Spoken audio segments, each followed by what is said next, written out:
Golongan pertama yang mendapatkan naungan Allah adalah seorang pemimpin yang adil.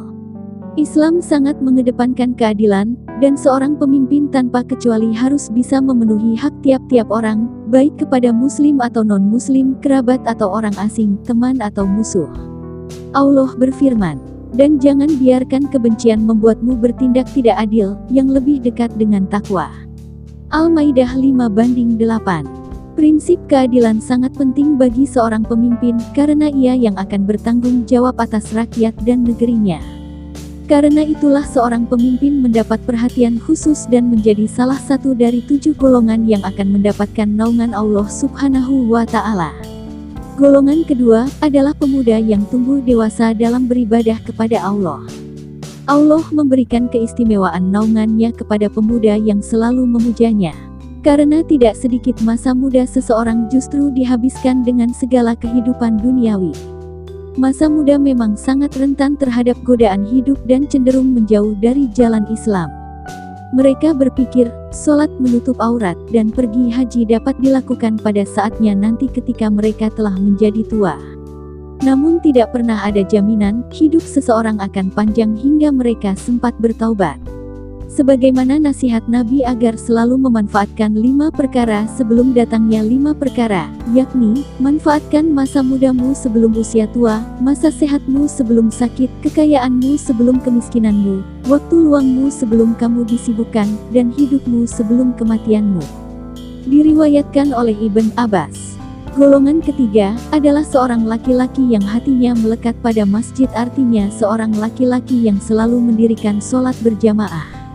Ini hanya berlaku bagi laki-laki, sedangkan sholat 5 waktu bagi perempuan lebih baik dikerjakan di rumah.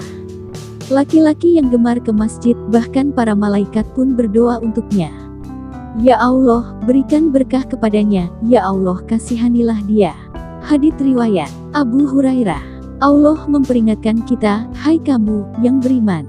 Jangan kamu menghilangkan pahala sedekahmu dengan menyebut-nyebutnya dan menyakiti penerima, seperti orang yang menafkahkan hartanya karena ria kepada manusia dan dia tidak percaya pada Allah atau di hari terakhir. Al-Baqarah ayat 264. Golongan keempat, 2 orang yang saling mencintai karena Allah, keduanya bertemu karena Allah dan berpisah karena Allah. Maksudnya adalah mereka yang berteman karena Allah. Seorang teman yang dipilihnya karena sama-sama di jalan Allah, dan tidak melihat seperti apa rupa orang tersebut, apa yang dikenakan temannya, tidak pula memandang hartanya, dan tidak memandang asalnya bahkan warna kulitnya. Sebuah pertemanan yang lahir karena iman kepada Allah Subhanahu wa Ta'ala. Mereka yang memiliki cinta timbal balik demi kemuliaanku akan memiliki pilar cahaya dan akan iri oleh para nabi dan martir. Sahih, dikumpulkan di Sunan At-Tirmizi dan Musnad Ahmad. Golongan kelima, seorang laki-laki yang menolak diajak berzina oleh perempuan cantik dan berpangkat tinggi. Laki-laki itu mengatakan, aku takut pada Allah. Nabi Muhammad SAW memperingatkan secara khusus kepada umatnya agar tidak terjerumus dalam godaan perempuan. Nabi bersabda, dunia ini manis dan hijau dan sesungguhnya Allah akan mengangkatmu sebagai penerusnya untuk melihat bagaimana kamu bertindak. Jadi hindari godaan wanita, sesungguhnya cobaan pertama untuk Bani Israel disebabkan oleh wanita. Hadits riwayat Abu Sa'id Al-Khudri dan dikumpulkan di Sahih Muslim. Benteng paling kukuh untuk melindungi diri dari godaan tersebut adalah hidup dengan rasa takut kepada Allah.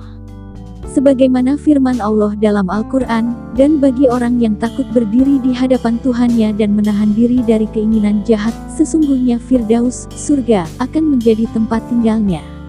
Quran Surah An-Nazi'at 79/40-41